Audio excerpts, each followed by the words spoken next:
وَلَا تَقْتُلُوا النَّفْسَ الَّتِي حَرَّمَ اللَّهُ إِلَّا بِالْحَقِّ کہ تم کسی بھی جان کو ناحق طور پر قتل نہیں کر سکتے، ہاں اس کو قتل کرو جس کو قتل کرنے کا اللہ نے حکم دیا ہے۔ ذَلِكُمْ وَصَّاكُمْ بِهِ لَعَلَّكُمْ تَعْقِلُونَ اور یہ احکام جو ہے نا، یہ تمہیں اس لیے دیے جا رہے ہیں کہ تاکہ تم عقل اور دانائی سے کام لو، کہ یہ جو احکام اور فرمودات ہیں اللہ سبحانہ و تعالیٰ کے اپنے بندوں کے نام، یہ ان کے لیے سراسر ہدایت بھی ہے اور کامیابی کا ذریعہ بھی ہے، دنیا کے اندر بھی اور آخرت کے اندر بھی۔ تو اللہ سبحانہ و تعالیٰ نے جو یہاں پر ہمیں جس چیز کا حکم دیا ہے کہ تم کسی بھی جان کو ناحق طور پر قتل نہیں کر سکتے، یہ حرام ہے اور کبیرہ گناہ ہے۔ یہ جو قتل کا معاملہ ہے نا، کسی کو قتل کرنا، یہ ہم میں سے کسی کا بھی اختیار نہیں ہے۔ آج انسان اپنی غیرت کے نام پر کوئی بیوی کو قتل کر رکھا ہے، کوئی جناب کوئی بیٹی کو قتل کر رکھا ہے، کوئی جناب بہن کو قتل کر رکھا ہے، یہ بالکل جہالت پر مبنی ہے۔ اس کی شریعت کے اندر ذرہ برابر بھی کوئی اجازت نہیں ہے کہ وَلَا تَقْتُلُوا النَّفْسَ الَّتِي حَرَّمَ اللَّهُ إِلَّا بِالْحَقِّ کہ جس جان کو قتل کرنا حرام ہے، ہاں مگر حق کے ساتھ، پھر تم اس کو قتل کر سکتے ہو، اور ہم نہیں کریں گے۔ بے شک ہماری بیوی ہے، ہمیں کوئی اختیار نہیں، بے شک ہماری بیٹی ہے، ہمیں کوئی اختیار نہیں، بے شک ہماری بہن ہے، پھوپھی ہے، خالہ ہے، جو ہماری غیرت کا مسئلہ ہے۔ ہم کہتے ہیں کہ میری غیرت کا مسئلہ ہے،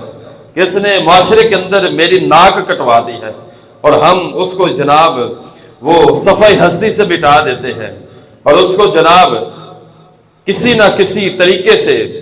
یعنی کہ بڑے ہی بہیمانہ اور جانوروں کے طریقے سے، جس طرح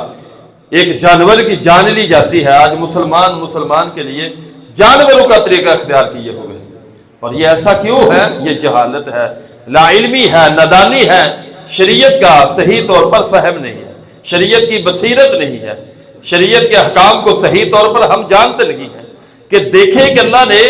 ہمیں ہر قسم کی جان کو قتل کرنے سے منع کیا، الا بالحق، بالحق کے اندر کون سی آتی ہے؟ یعنی کہ ان حق والے جو کام ہیں نا، ان کے اندر تین باتیں ہیں، جس کا حدیث کے اندر بڑے ہی واضح الفاظ کے اندر تذکرہ موجود ہے، اور پیارے پیغمبر علیہ الصلوۃ والسلام نے فرمایا ہے کہ لا یحل دم امرئ مسلم کہ کسی بھی مسلمان کا تم خون نہیں بہا سکتے، کسی بھی مسلمان کا تم ناحق طور پر خون نہیں بہا سکتے۔ یشہد ان لا الہ الا اللہ وانی رسول اللہ، جو اس بات کا اقرار کرتا ہے کہ میں اللہ کو مانتا ہوں اور محمد صلی اللہ علیہ وسلم اللہ کے آخری رسول ہے، جس نے بھی لا الہ الا اللہ پڑھا ہے تم اس کا خون نہیں بہا سکتے۔ یہ پیارے پیغمبر علیہ السلام ہمیں سکھانے کے لیے آئے تھے، یہ محبوب پیغمبر علیہ السلام کی بعثت کا مقصد تھا۔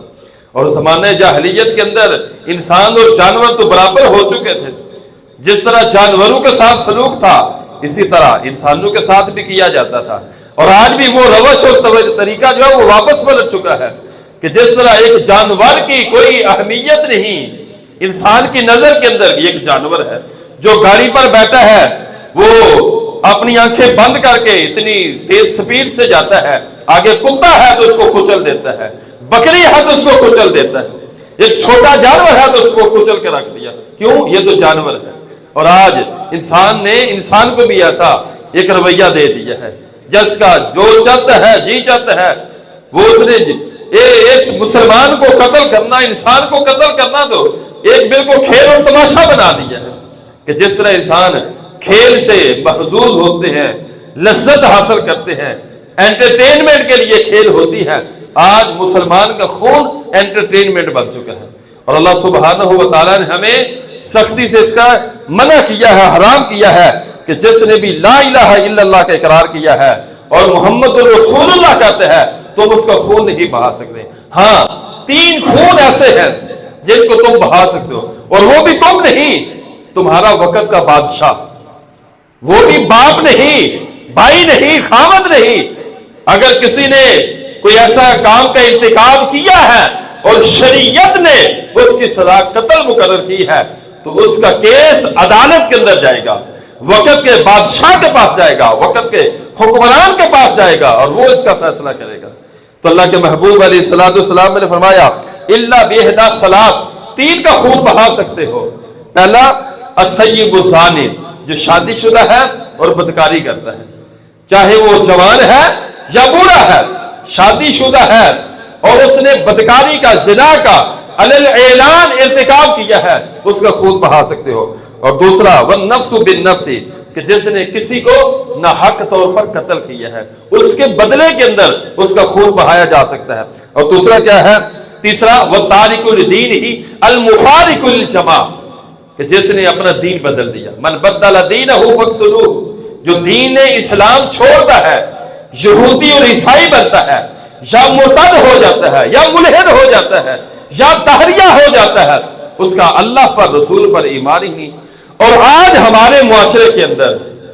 اس تعلیم کے فتنہ کا سب سے بڑا جو خطرناک نتیجہ ہے نا، جو اسکولوں، کالجوں اور یونیورسٹیوں کے اندر اور جناب سوشل میڈیا کے ذریعے سے اور ٹی وی ڈرامے اور فلموں کے ذریعے سے جو دی جا رہی ہے، وہ الحاد کا فتنہ ہے،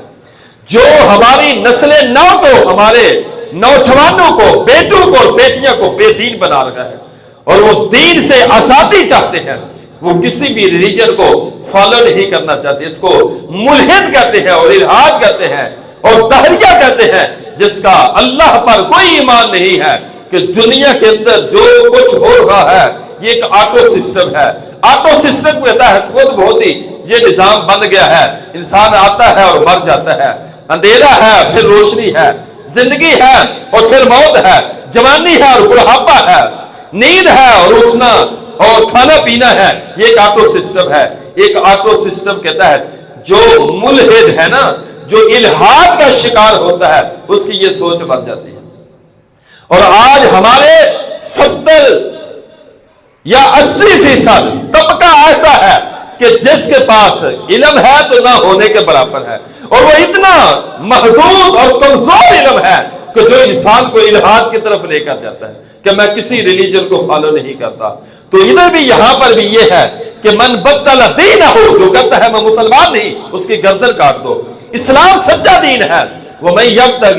غَيْرَ الْإِسْلَامِ دِينًا فَلَن يُقْبَلَ مِنْهُ، جو اسلام سے بیزار ہے پھر اسلام اس سے بیزار ہے، جو اسلام کو سچا نہیں سمجھتا پھر اسلام بھی اس کو اللہ کی زمین پر رہنے کا کوئی حق نہیں دیتا، کیونکہ جو اسلام کے اندر آیا پھر جب وہ اسلام کو چھوڑے گا پھر اسلام کے خلاف سازشیں کرے گا، اسلام کو ڈی گریڈ کرے گا، اس کو ڈی ویلیو کرے گا، انڈر ایسٹیمیٹ کرنے کی کوشش کرے گا۔ اور جب یہ فتنہ معاشرے کے اندر پھیلے گا پھر وہ اپنے ساتھ بہت سارا کنبہ اور قبیلہ بنا لے گا، اپنی بہت ساری ایک بہت بڑی جماعت بنا لے گا جو اس کی طرح کے ملحد بن جائے گی۔ اس لیے شریعت نے کہا جو اسلام قبول کرتا ہے اور پھر اسلام کو چھوڑ دیتا ہے پھر اس پر نقص تلاش کرتا ہے، جس طرح کہ آج کے ملحد لوگ کہتے ہیں کہ اسلام کی سزائیں ظالمانہ ہیں، کہ تم چور کا ہاتھ کاٹو گے تو ظالم ہو، زانی کو سنسار کرو گے تو ظالم ہو۔ آج کا مسلمان جو الحاد کا شکار ہے وہ بھی اس طرح کرتا ہے کہ کس اعتبار سے تم کہتے ہو اسلام امن کا دین ہے، اسلام شانتی دیتا ہے، اسلام محبت دیتا ہے، اسلام شفقت دیتا ہے، اسلام مروت کا اور احسان کا سبق دیتا ہے۔ یہ کیسا مروت ہے، یہ کیسا احسان ہے کہ انسان نے چھوٹی سی غلطی کی ہے تو اس کی گردن ہی کاٹ کے رکھ دو۔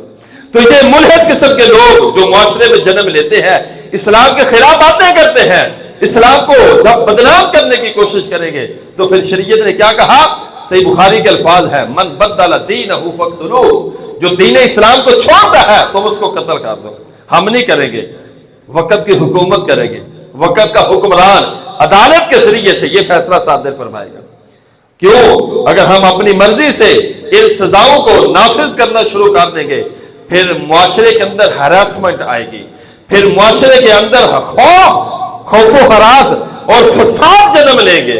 پھر بھائی بھائی سے ڈرے گا، باپ اپنی اولاد سے ڈرے گا۔ اگر ایک بیٹا کسی کو قتل کرتا ہے تو سارا خاندان اس سے ڈرتا ہے، پورا محلہ اس سے ڈرتا ہے، خوف و ہراس اور بدامنی معاشرے کے اندر پیدا ہوتی ہے۔ اس لیے شریعت نے ایک باقاعدہ طور پر ہمیں سسٹم دیا ہے کہ جس کی سزا قتل بنتی ہے اس کو عدالت کی طرف لے کر جایا جائے گا، اور اس معاملے کی پہلے انویسٹیگیشن ہوگی، اس کو انویسٹیگیٹ کیا جائے گا۔ اگر تو وہ سزا کا مستحق ہوا تو سزا دی جائے گی، اگر وہ سزا کا مستحق نہ ہوا، صرف وہ اس پر الزام اور بہتان ہوا، پھر اس کو باعزت بری کیا جائے گا۔ اور آج ہم کسی کے کہنے پر غیرت مند بن جاتے ہیں اور بغیر تحقیق کے اگلے کی گردن کو کاٹ کے رکھ دیتے ہیں، اور ہمیشہ ہمیشہ خود بھی جہنم کے اندر مر جاتے ہیں۔